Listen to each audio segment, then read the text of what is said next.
Olá, aluno da Administração Pública da UNEMAT, que é o professor Max Bonfá, dando continuidade à nossa sequência de aulas aí da disciplina de controle interno. Agora a gente vai falar sobre a unidade 3, especificamente sobre o que é controle interno. Vamos ver aqui o que a gente preparou para essa aula de agora. Bom, nessa unidade 3 a gente vai falar sobre como se dá a atuação do controle interno, qual a atuação dos órgãos de controle interno e a diferença de atuação de cada órgão de controle interno com os controles externo e interno. Né? Ver se acontece uma contraposição aí entre os dois tipos de controle. Bom, o controle interno ele é regulamentado pela Instrução Normativa número 1 da Secretaria Federal de Controle Interno, da CGU, tá? De 6 de abril de 2001. Tá? Lá é definido o controle interno administrativo como conjunto de atividades, planos, rotinas, métodos e procedimentos interligados, estabelecidos com vistas a assegurar que o objetivo das unidades e entidades da administração pública sejam alcançados de forma confiável e concreta, evidenciando eventuais desvios ao longo da gestão, até a sua consecução dos objetivos fixados pelo poder público. Então, o controle interno ele deve ser uma atividade permanente dentro da organização, tá? Seguindo alguns manuais de boas práticas e devendo apontar e solucionar determinados desvios aos objetivos traçados pela organização. O controle interno está interno dentro da gestão, tá? E ele vai tentar regular o funcionamento dessa por si só. Bom, os princípios do controle interno administrativo, tá? Então, o que acontece? Ó, é definido lá nessa Instrução Normativa número 1, tá? Um conjunto de regras e diretrizes, tá? Que formam um sistema que visa atingir o objetivo específico do controle interno. Então, o controle interno ele segue os seguintes princípios. Relação custo-benefício, tá? A relação custo-benefício está relacionada ao quê? Existe uma avaliação do custo do controle em relação ao benefício que ele possa proporcionar. Imagina que você realizar o controle de determinada ação custaria mais caro, ficaria mais financeiramente mais custoso do que eu não controlar, eu deixar com que as coisas aconteçam naturalmente. Então, tem que existir uma relação custo-benefício. O controle não pode ser mais caro do que o que está sendo controlado. Relação de qualificação adequada. Tá? A eficácia do controle interno está diretamente relacionada com a competência e com a formação profissional e a integridade do pessoal que controla, do pessoal que trabalha com isso. Por quê? Se a qualificação do controlador, da pessoa que estiver no papel de controlador não for adequada, certo? Possivelmente ele não vai ter condições, tá, de realizar o controle. Tem que existir uma seleção e treinamento de forma criteriosa e sistematizada, um rodízio de funções para eliminar a possibilidade de fraude ou até aquela possibilidade de entrar num modo automático, né? E obrigações do gozo de férias regulares, exatamente para o funcionário não ficar 24 horas por dia pensando no trabalho. Então ele precisa ter férias regulares para exercer fielmente a sua função. Outro princípio está relacionado à delegação de poderes e responsabilidades. Esse é um instrumento de descentralização administrativa do controle interno e ele assegura maior rapidez e objetividade nas decisões. Então, delegar funções e poderes e responsabilidades internas dentro do controle interno, ela faz com que as coisas fluam mais rápido. A existência de um regimento ou estatuto, de um organograma adequado, onde exista definição de autoridades e responsabilidades, elas devem ser claras, e existir também um manual de rotinas e procedimentos previamente elaborados e que seja bem claro, tá, e de fácil entendimento. Outro princípio é da segregação de funções. dentro da estrutura das unidades, devem prever a separação entre a função de autorização e aprovação de operações, execução, controle e contabilização, de tal forma que nenhuma pessoa detenha competência e atribuições em desacordo a esse princípio. Então, tem que ter uma situação em que um só ente ele não seja vinculado à tomada de decisão, certo?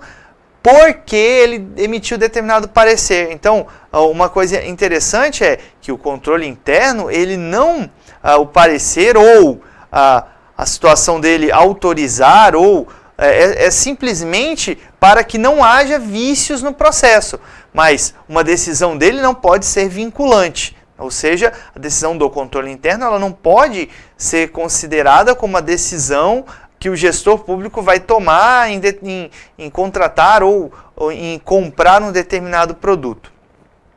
Tem que ter instruções devidamente formalizadas. Então, para atingir um grau de segurança adequado, é indispensável que existam ações e procedimentos anteriores, tá? Que sejam formalizados, tá? E disciplinados por meio de instrumentos eficazes e específicos para isso. Outro princípio é o controle sobre as transações. Esse estabelece o acompanhamento dos fatos contábeis, financeiros e operacionais que objetivam que sejam efetuados mediante atos legítimos, ou seja, o controle das transações só pode acontecer se o ato for legítimo, estiver legal, dentro da lei. E o último princípio aí é a aderência às diretrizes e normas legais. Tipo, o controle, ele tem que acontecer, o controle interno, sempre assegurando as diretrizes, os planos, as normas, as leis, os regulamentos, atos administrativos, tá? Sempre de forma legal, aquilo que é legítimo, tá? E que esteja relacionado com a finalidade da unidade ou da entidade ao que está sendo controlada. Bom, uma das funções do controle interno é gerir o risco, é identificar, tá, o risco existente em determinado ato. Tá? E aí, a gestão de risco, tá? Os riscos, eles são eventos negativos que podem impedir a criação de valor ou mesmo destruir o valor existente, tá? Influenciando o atingimento dos objetivos de uma organização. Tá? E a atividade de auditoria interna, que é a atividade que o controle interno exerce, tá? Ela deve auxiliar a organização a identificar, avaliar as exposições significativas a riscos e contribuir para a melhoria do sistema de gestão de riscos da organização. Tá? A análise de risco ela está relacionada ao uso sistemático de informações para identificar os possíveis eventos que podem influenciar o atingimento dos objetivos da organização. A gente só pode separar também que existem riscos internos e riscos externos. O que acontece? O que é um risco interno? São aqueles riscos que são passíveis de acontecer internamente na organização. Então, foi identificado que existe um risco interno que está sob o arcabouço da organização. Então, a organização ela consegue gerir esse risco melhor para diminuir ou não esse risco, tá? Para minimizar o impacto desse risco interno nas ações da organização. Já os riscos externos são aqueles que estão fora da organização, então fora do gerenciamento possível do gestor daquela organização, e ele não pode agir, tá, para minimizar o impacto desse risco, ou seja, ele não consegue gerir esse risco de forma tão clara quanto ele geriria um risco interno. O gerenciamento de risco ele é um processo contínuo, tá, conduzido por profissionais em todos os níveis da organização, ou seja, desde o operacional até passando pelo tático, chegando ao estratégico de uma organização, aplicado à definição das estratégias da organização. Em todas as organizações e em todos os níveis tem que existir gerenciamento de risco, formulado para identificar eventos em potencial para administrar o risco de acordo com o seu apetite e o risco, tá? Capaz de propiciar garantia razoável para os gestores de uma organização, e o gerenciamento de risco é orientado para a realização de objetivos de uma ou mais categorias distintas dentro da organização. O sistema de controle interno, basicamente, ele tenta minimizar esses riscos. Ou seja, ele tenta observar quais são os riscos existentes num processo e minimizar, tá, o impacto desse risco dentro das atividades da gestão. Bom, o sistema de controle interno, gente, ele é composto por vários conceitos diferentes. Tá? A gente fala sobre auditoria, controle interno administrativo, controles internos, controladoria, mas efetivamente o que é cada um desses termos? Bom, vou começar, né, que na verdade todos esses juntos eles formam o que a gente chama de sistema de controles internos, né? Ou seja, aquele sistema que controla internamente uma organização. Então, a auditoria interna ele compreende os exames de análise, avaliação, levantamento, comprovações para avaliação de integridade, adequação, eficiência, eficácia e economicidade dos processos, dos sistemas de informação e dos controles internos integrados ao ambiente e ao gerenciamento de risco. A auditoria interna é aquela que é o mais complexo dos processos, que é o processo onde eu audito, tá, tudo que está sendo feito pela gestão pública. Tá? Eu esmiuço aquilo que está acontecendo ou aqueles processos que eu quero que sejam identificados ou que eu quero que sejam auditados.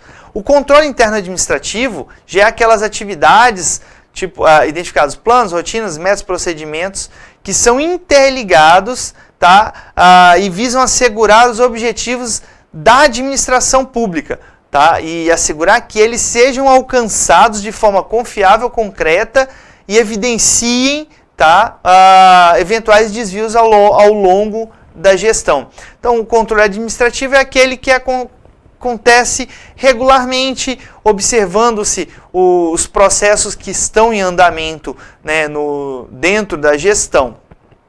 Os controles internos são aqueles procedimentos utilizados pela área de controle com o intuito de preservar, tá, o patrimônio público. Por exemplo, o procedimento de almoxarifado. Então, esses são o quê? Aqueles procedimentos de controle interno. Então, exemplos de procedimentos de controle interno.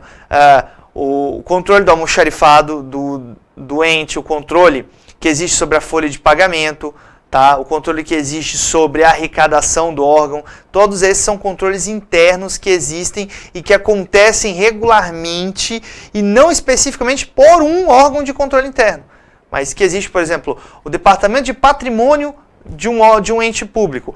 O departamento de patrimônio do ente público, ele exerce continuamente o controle interno, porque ele identifica, né, coloca lá, a gente é acostumado a ver as plaquetinhas de patrimônio no patrimônio público, e aquilo é um tipo de controle interno, né, é um tipo de controle interno executado para, né, ou e pelo patrimônio daquele ente. Ele visa o quê? Assegurar que aquele patrimônio ele continue sendo, tá, daquele órgão para o resto da vida útil daquele patrimônio, né? Então, se não tivesse aquela plaquetinha, o que impediria uma pessoa de pegar uma cadeira na escola e levar para casa, né? O que impede é que aquela plaqueta identifica que aquele bem pertence ao Estado, pertence a um órgão público. Isso é um controle interno realizado pela gestão continuamente. E esse mesmo órgão de patrimônio que coloca essa plaquetinha, ele também controla o inventário do ente público, ou seja, do órgão público. Ele vai lá anualmente, identifica aonde está cada um daqueles bens, emite um relatório com todo o patrimônio que existe naquele órgão público. Por último, o último conceito é o da controladoria. A controladoria inclusive é um nome mais moderno, né, que no princípio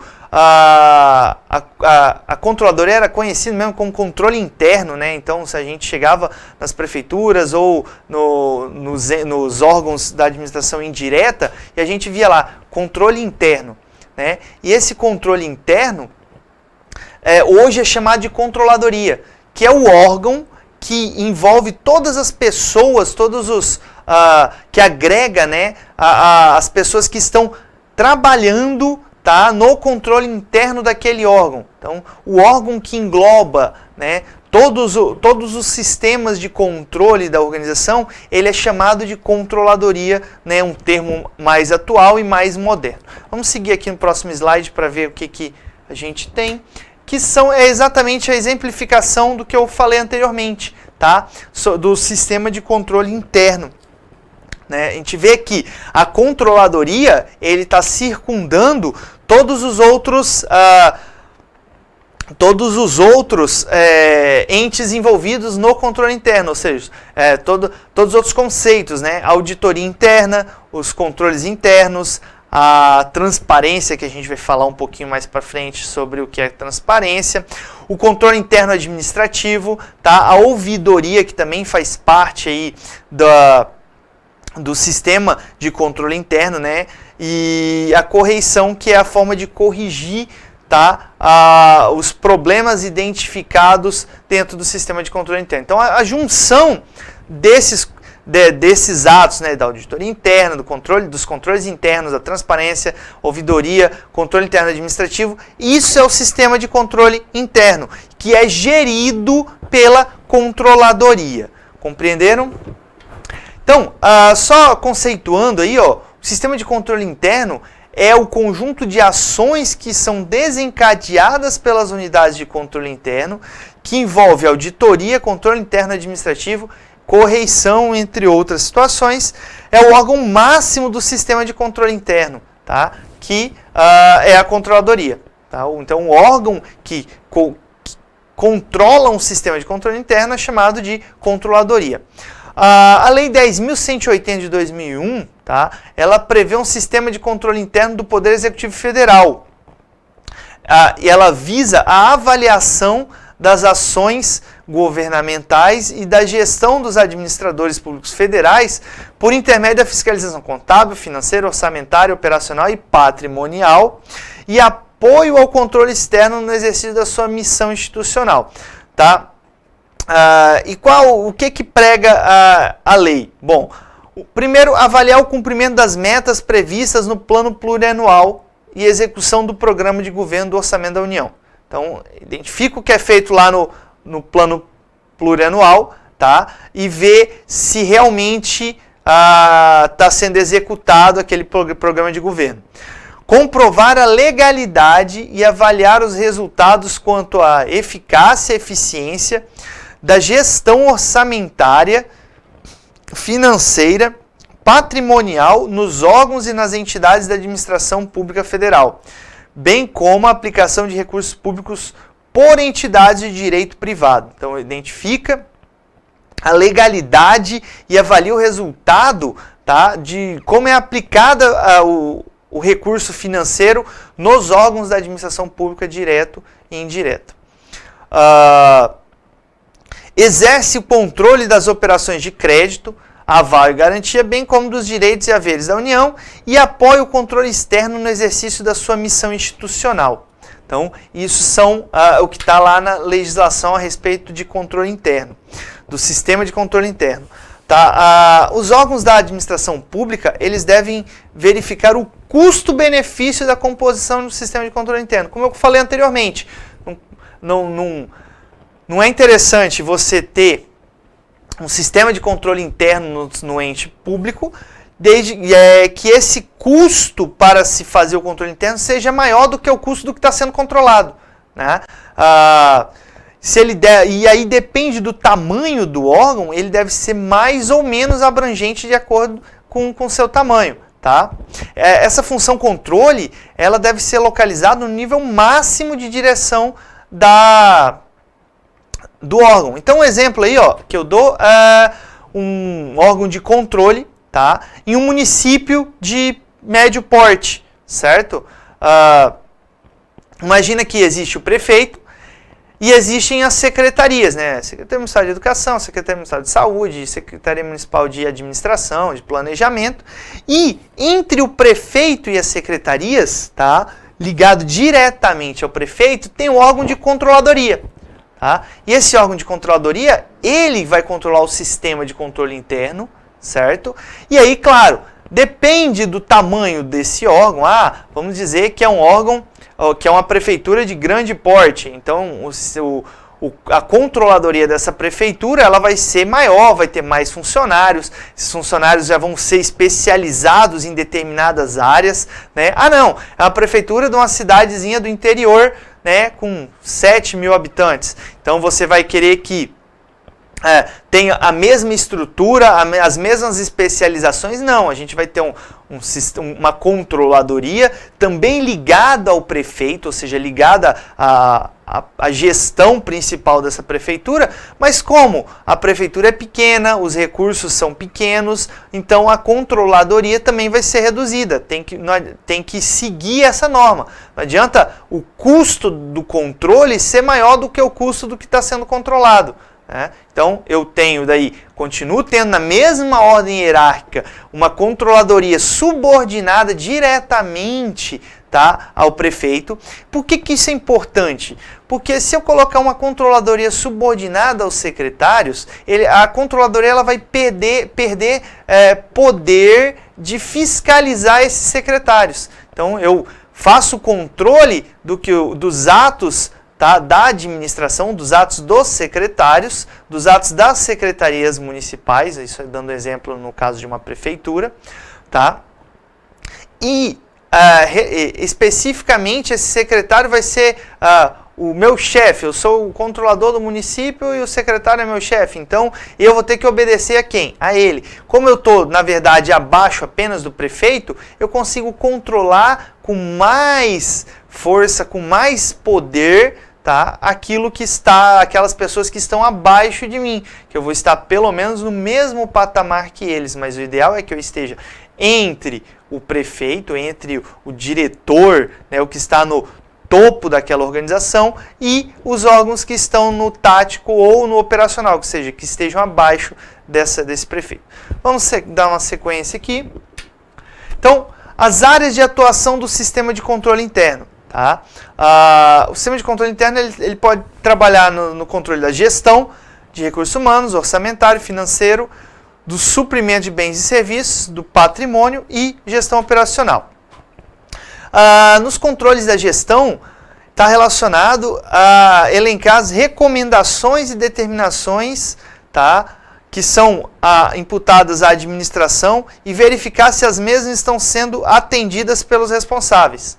Então, lá no controle de gestão, identificar se aquilo que está sendo feito, aquilo que está sendo solicitado, está sendo atendido pelos responsáveis.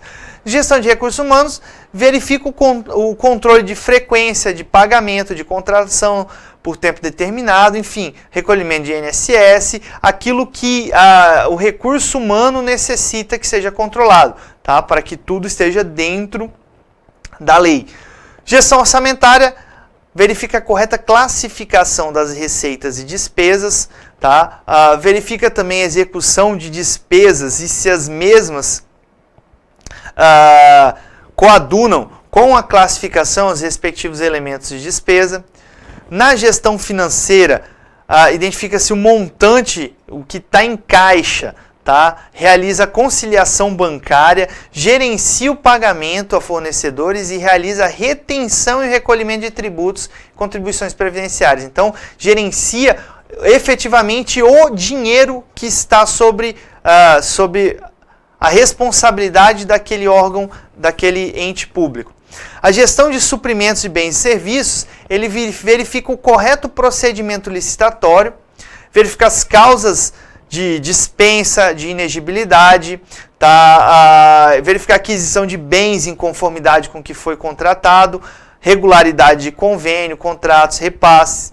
Na gestão patrimonial, confirma a existência de bens, como eu dei o exemplo lá atrás, né? Coloca a plaquetinha e confirma se aquele bem realmente existe. Realiza o levantamento do inventário físico de bens móveis e imóveis, induz ao registro patrimonial de todos os bens da administração pública e realiza a apuração de sumiço ou extravio de bens. Então, cabe ao sistema de controle interno identificar, sumiu determinada cadeira na escola X. Quem é o responsável por isso? Então vai identificar o porquê que a cadeira sumiu, quem é o responsável e quem vai ressarcir esse bem ao órgão público. E a gestão operacional, que verifica os resultados operacionais, os índices de desempenho e o cumprimento das metas assumidas pela administração. Ou seja, ver se operacionalmente a administração está sendo eficiente e está aplicando eficientemente o recurso público. A atribuição das unidades de controle interno. Tá? As unidades de controle interno, elas têm as atribuições de cumprimento de metas, que é aquela que é onde exercita a avaliação do cumprimento das metas previstas no âmbito da entidade e visa comprovar a conformidade com a sua execução. A execução das ações, que é aquela onde existe a avaliação da execução das ações de governo e visa comprovar o nível de execução das metas, o alcance dos objetivos, a adequação do gerenciamento. Execução do orçamento, tá? Onde existe uma avaliação se o orçamento do ente, da organização, está em conformidade com a execução, com os limites e destinações previstas na legislação. Então aqui na execução do orçamento, identifico, olha, o meu orçamento para a educação está acima do exigível ou está abaixo do exigível. Então é aí onde entra a atribuição da unidade de controle interno.